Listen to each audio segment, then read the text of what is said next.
where we begin tonight with a trip to the United Arab Emirates. A small nation on the Persian Gulf, the UAE is in many ways a rare Arab beacon of Western values. It's an American ally with a burgeoning capitalist economy and an increasingly international outlook, as evidenced in sports by the all-star field it annually attracts for golf's Dubai Classic. But for all its 21st century progress, the UAE is also home to a sinister remnant of another time, a time when people were bought, sold, and kept as slaves. As Bernard Goldberg reports, it's all being done in the name of sport. It's a clear morning in the Arabian desert, a good day to go to the races. Camel racing is the national sport here in the United Arab Emirates, the favorite pastime among the fabulously wealthy sultans who run this country. If horse racing is the sport of kings, this is the sport of sheikhs. You can't shoot footage like this anymore in the Emirates. These shots were taken a couple of years ago, before the sheikhs barred outside cameras from the races. And exactly what is it they don't want you to see? Well, take a look at the jockeys. They're not grown men like in American horse racing, but small boys. The smaller the boy, the faster the camel. And they're not locals either, but foreign boys, brought here by smugglers in the human cargo business. Many of these boys have been kidnapped from their homes in Pakistan and Bangladesh. Others simply bought from their desperately poor families for as little as $500, so they can race for the pleasure of the sheikhs, who bet money, cars, even gold on the races.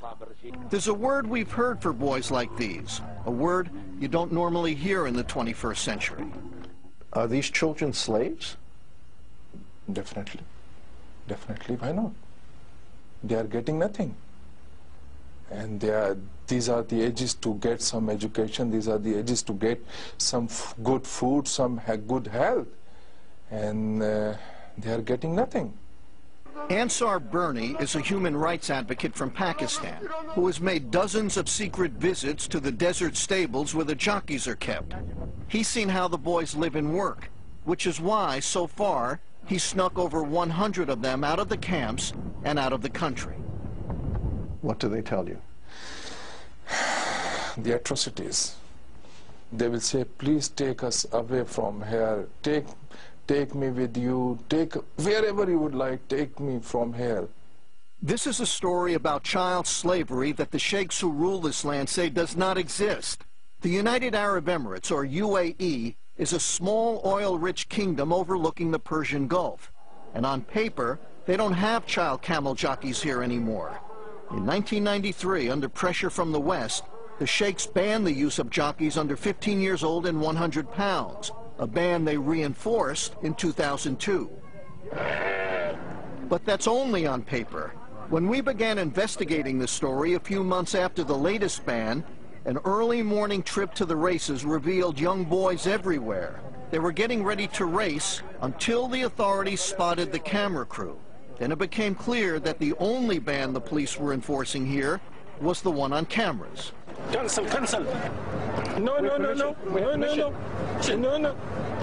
علي من الشرطة أنا ما قد دخلت أنا من يدي خلونا على كيفه هو عيال يصبر عايز حق يصبرون لا عيال حق واقفين هناك يصبرون الباص شال شريط خلى مخبر شال شريط خلى مخبر هناك عند So to find out just what was going on in the world of camel jockeys, Real Sports took a trip into the Arabian desert.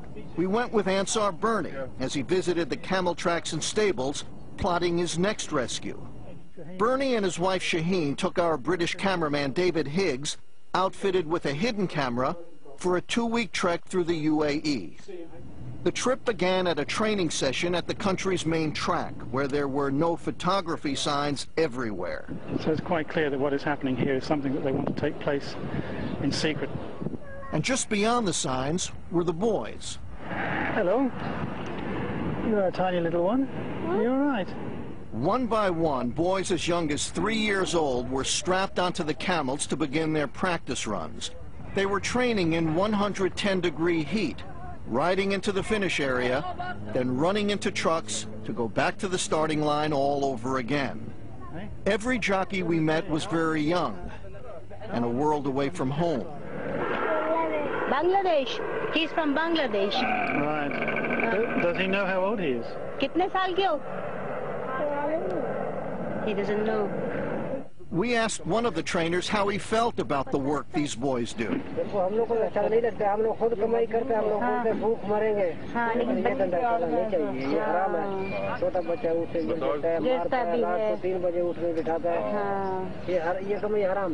But for these boys, the only thing tougher than a day at the track is a day at home. Just down the road from the palaces of the sheikhs are the desert camps where the boys are kept. These camps are quite a bit more like a prison camp than a place for children. The camps often have no furniture and no electricity, but they do have plenty of barbed wire, just in case the boys get any ideas. And behind the locked gates, you can see them doing every kind of dirty work. So he's clearing up the camel dung. When we met Salim, a camel jockey since he was just 3 years old, he was boiling tea for his masters. Boys like Salim, we were told, are virtually starved to keep their weight down for racing. Oh. They can't take anything, only this biscuit and water and nothing. This trainer agreed to tell us about how the boys are treated. We're hiding his face to protect him from possible repercussions. If a boy grows above 50 pounds, the trainers decrease his food. And if he's already not eating, they make him work to lose weight. As for shelter, What, here, on the floor? Yeah, on the This is where he sleeps? on the fan. Okay, well, it looks like this boy doesn't have a bed. He just lies here on the sand. Yeah, he's telling us he sleeps here. Right, that's where he lies. so if they eat well, if they sleep well, They will gain weight. and that's the worst thing that could happen. They can't gain weight. As bad as it is for some boys, it's even worse for others. Saddam told us his father, back in Bangladesh, had sold him to the camel camps, not for money to feed the family, but for liquor. Now, he's got new problems. Can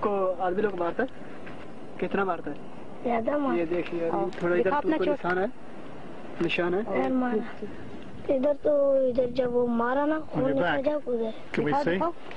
Yes, cause when they hit him and he has loads of bleeding. Oh my goodness. Yes. और ये क्या है? ये चोट कैसे? ये क्या लगा? हाँ. This one is Yeah. he pick him off the ground and throw him on the ground. It's how they keep the boys in line, the trainer told us, and he showed us just how brutal that training can be.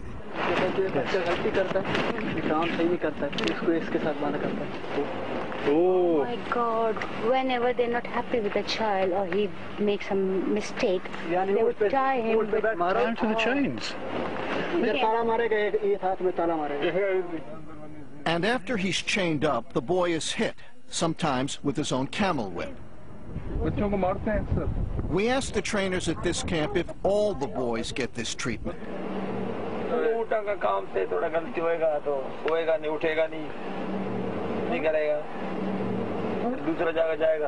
Moments later, one of the boys showed up, and we asked him if he'd rather go home to his family.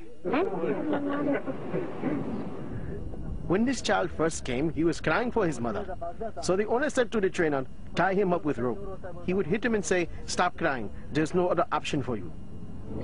Heading to the capital, Abu Dhabi, Ansar Bernie stopped off at the Pakistani embassy, where he learned of one boy who had been sent home just days earlier, in a box.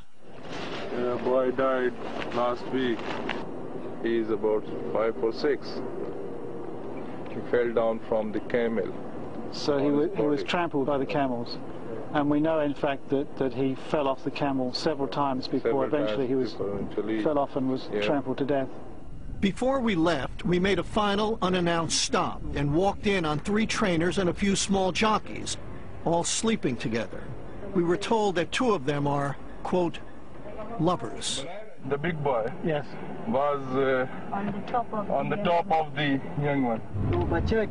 See, the trainers have sex with these kids. And these children know they don't have anyone with them to protect them. They will have sex with the kid, and then they'll tell him, listen here, you bastard. If you tell anyone, I will kill you right here. And it's all happening at camps and tracks run by some of the wealthiest people on earth. The ruling families are in charge of the racing industry. Yes. They run the tracks. Yes. They own the camels. Yeah. Do they own the camps with us? Yes. But if the children are slaves, there's no escaping this. You're saying the rulers of the United Arab Emirates, the sheikhs, are the slave traders. Sure, they are. Those who are doing it, they are involved in slave business. They are. The track where we found these boys is run by the royal family of Dubai, the richest of the Emirates. It's the playground of the Crown Prince, known around here simply as Sheikh Mohammed. He's one of the richest and most powerful men in the Middle East, a man whose love of racing stretches far beyond the Arabian desert. Horse racing fans know Sheikh Mohammed as the man who had entries in 4 straight Kentucky Derbies a couple of years ago. Closer to home, he spent untold millions in pursuit of camel racing glory. His family's complex includes a camel hospital, where his camels get the finest medical treatment, while new, faster ones are genetically engineered.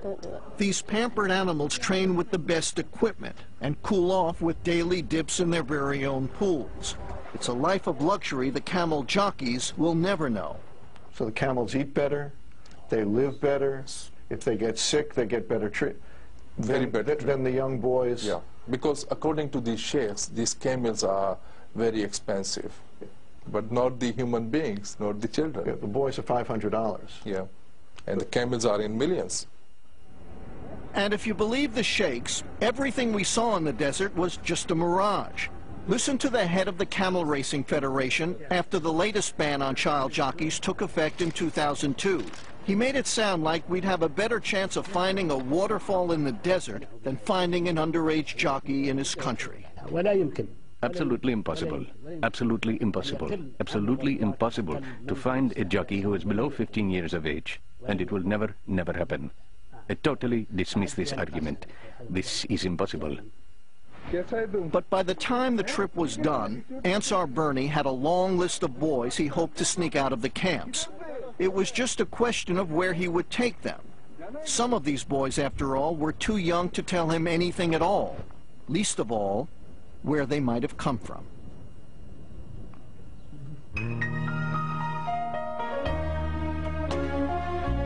Bernie, UAE officials wouldn't speak with you, but I understand they sent you a letter?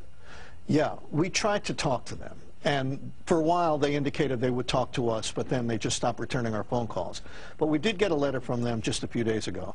And the letter basically says, we're against this kind of thing. It's against the law in our country. And do you remember the scene in Casablanca where the policeman says, gambling? I'm shocked. Well, this is basically the Casablanca defense, that they're shocked that this is happening in their country, and they are adamantly, they say, against it. That age ban of 2002, was it ever really in effect, or was it always just a guise? It was always on paper. Reinstated in 2002 from 1993. So on paper, they've done all the right things, but the paper never jibed with reality. Those who are engaged in this, are they immune to international pressure? Well, you know, the United States can put sanctions on countries that do things like this, but what kind of sanctions, in reality, are you going to impose on a nation like the United Arab Emirates, where the streets might as well be paved with gold? Yeah, it's like giving financial incentive to Bill Gates. Yeah. What are you going to tell Bill Gates, that we're going to take what away from you? Yeah.